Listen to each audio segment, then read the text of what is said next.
কচুর একটি সাধারণ বৈশিষ্ট্য হচ্ছে এটা গলা চুলকাবেই। আসলে কচুর গলা চুলকানো এটা হচ্ছে একটা বৈশিষ্ট্য।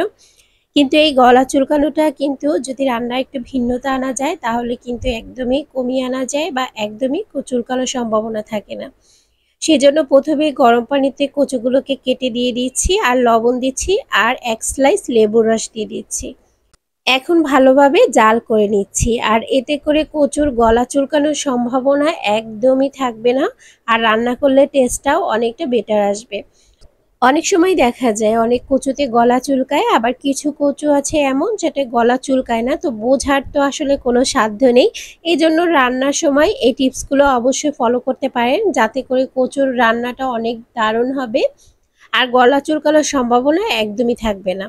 এখন কচুগুলোকে ভালো করে সিদ্ধ করে নিচ্ছি, কারণ এ পর্যায়ে যদি সিদ্ধ করে নেওয়া হয় তাহলে রান্নাটা অনেক তাড়াতাড়ি হয়ে যায়। আর কচু রান্নার ক্ষেত্রে পানির পরিমাণটাও অনেকটা কম প্রয়োজন হয়।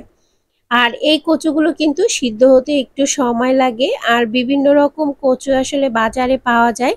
তো কচুর টাইপগুলো অনেক কচু দেখবেন সহজে সিদ্ধ হতে চায় না, অনেকটা আবার তাড়াতাড়ি সিদ্ধ হয়ে যায়। এজন্য আগে থেকে একটু সিদ্ধ করে নিলে অনেকটা ভালো হয়। এখন সিদ্ধ হয়ে গেছে, আমি একটু পানি ঝরিয়ে নিয়েছি। আর আমি এখানে একটি পাত্রে তেল দিয়ে দিচ্ছি। ইলিশ মাছটা ভেজে নিচ্ছি। আর ইলিশ মাছ আর কচুর কম্বিনেশনটা কিন্তু খুবই ভালো হয়। আসলে আপনারা যারা এখনো এটা তৈরি করেনি অবশ্যই তৈরি করে দেখতে পারেন। আমার কাছে খুবই ভালো লাগে। কচুর মুখি, তারপর হচ্ছে কচুর লতি বলেন বা এই যে কচু বলেন, এটা দিয়ে কিন্তু ইলিশ মাছটা খুবই ভালো যায়। আমার কাছে মনে হয় চিংড়ি মাছের থেকেও ইলিশ মাছটা দিয়ে কচুটা রান্না করলে খুব ভালো লাগে। আর আমি কাঁচা মাছটা খেতে অনেকটা বেশি পছন্দ করি না কষিয়ে রান্না করতে। আর আমার বাসার সবাই মানে ভেজে নিলেই খুব স্বাচ্ছন্দ্য বোধ করে খেতে, তো এই জন্য ভেজে নিয়েছে। আর তাতে করে মাছের টেস্টটাও কিন্তু ভালো পাওয়া যায়। তো ভেজে নেওয়া হয়ে গেছে, এখন আমি সেই যে মাছের যে তেল ছিল সেটার ভিতরে পেঁয়াজ কুচি দিয়ে দিচ্ছি। আর ইলিশ মাছ রান্নার ক্ষেত্রে অনেক বেশি মশলা ব্যবহার করতে যাবেন না, তাহলে কিন্তু ইলিশ মাছের যে একটা স্বাদ বা স্মেল দুইটাই নষ্ট হয়ে যায়। পেঁয়াজগুলোকে হালকা লাল করে ভেজে নেওয়ার পর এখানে লাল মরিচের গুঁড়া দিয়ে দিচ্ছি 1/2 চামচের মতো, লবণ দিয়ে দিচ্ছি 1/2 চামচের মতো, হলুদের গুঁড়া দিয়ে দিচ্ছি 1/3 টিস্পুন। এখন ভালো করে আমি একটু নেড়ে চেড়ে নিচ্ছি। আজকে এই মশলাই ব্যবহার করব, আর কোনো মশলা ব্যবহার করব না। তারপরও এই কচুর টেস্ট এতটা অসাধারণ হয়, আপনারা যখন বাসায় তৈরি করবেন তখন বুঝতে পারবেন। এখন তেলে একটু কচুটাকে ভেজে নিচ্ছি।